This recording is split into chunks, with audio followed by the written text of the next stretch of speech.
இன்னைக்கு நாம பிறவி பிணி போக்கும் மனிதமுக விநாயகர் பற்றிய வரலாறு தெரிஞ்சுக்கலாம். ஓம் என்பது பிரணவம். இந்த பிரணவமே வேதத்தின் மூலம். ஓம் என்ற ஒளியின் வடிவமே பிள்ளையார்.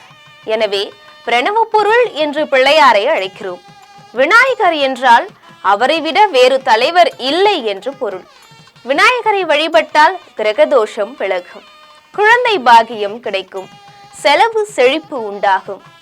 பிடித்து வைத்தால் பிள்ளையார் என்று ஒரு பழமொழி இருக்கிறதல்லவா?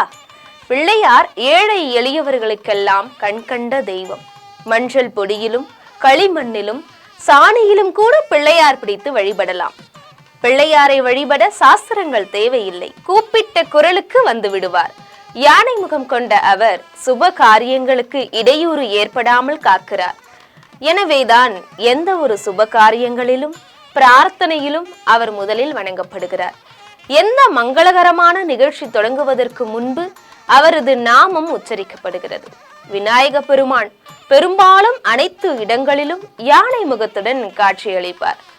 ஆனால் அதிகமாக தில தர்ப்பணபுரி என்ற இடத்துல விநாயகர் மனித முகத்துடன் நரமுக கணபதியாக சுகாசனத்தில் 4 திருக்கரங்களுடன் காட்சியளிக்கிறார். இவரது சன்னதி மேற்கு நோக்கி அமைந்திருப்பது மிகப்பெரிய சிறப்பான ஒரு செய்தி.